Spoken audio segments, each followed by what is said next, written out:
I'm here to replenish your spirit and to awaken something within you. David Irvine is indeed a wonderful speaker. He is a communicator. David Irvine is one of North America's most inspirational and thought-provoking speakers. My question for you is how life-giving, how much life is in your giving in your organization? And how much life-giving energy are you bringing to your organization? Exciting. I was enthralled in listening to every word that he said. One of the things that I challenge leaders today, and I challenge you today to look at, where's the balance in your own emotional, psychological, and even spiritual ecosystem within yourself? For more than 15 years, he has been impacting the lives of corporate executives, entrepreneurs, healthcare professionals, farmers, teachers, and community leaders across the continent. How many of you find at the end of the day that you have spent the day just simply fighting fires and just responding to the urgency instead of doing what's really important, what really matters? While he offers a wide range of topics, including accountability, balanced living, authentic leadership, and succession planning, his strength is the depth and realness he brings to his work.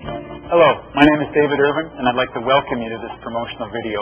I've been speaking now for over 15 years, and what my passion is to give people clarity and meaning to the concept of accountable leadership, balanced living, and discovering your gifts. Let me tell you, life-giving leaders today need to courageously insist on participation. The message that he has sent in his presentations, to me in particular, has meant a lot to me. Dave is the author of the national best-selling book, Simple Living in a Complex World, Balancing Life's Achievement, which has touched the lives of thousands of people.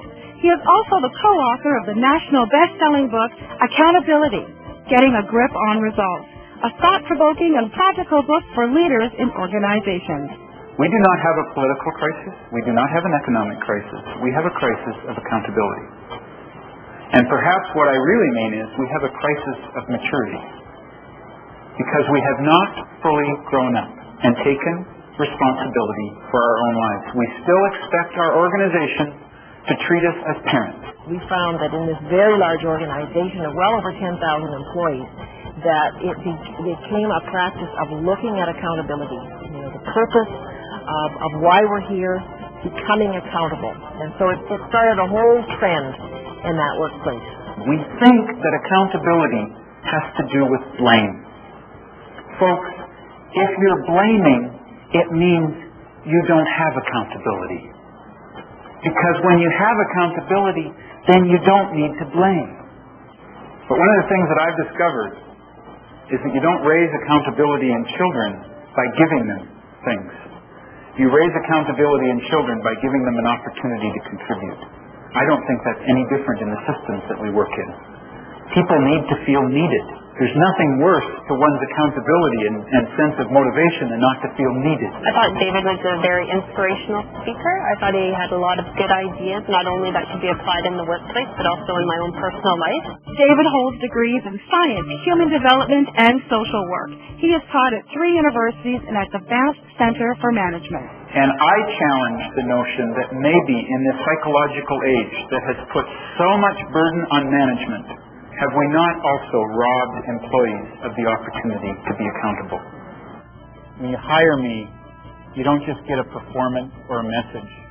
You get a sense of who I am as a person. Feelings are the force of nature in an organization, but they need to be what? Contained. Otherwise, it'll contaminate. Pain is a part of life. Are you supporting your staff? You're included to help you get through that pain. I was really encouraged by everything. Not only for the thought-provoking stuff to give me some reflectional work, but for the humor. The last 3 words of every fairy tale.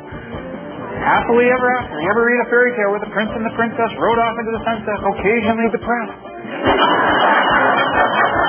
We've got to give people permission to feel. One of the reasons that we don't give people permission to feel in organizations is because we take it personally.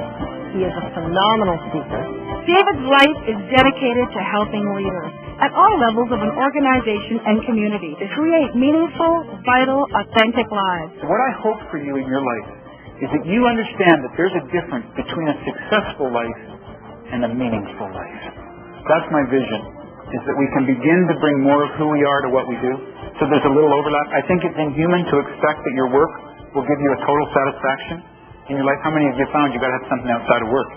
But maybe we could have a little more on the soul's needs within the work that we do. How many of you know what it's like? Some days you're the dog and some days you're the hydrant.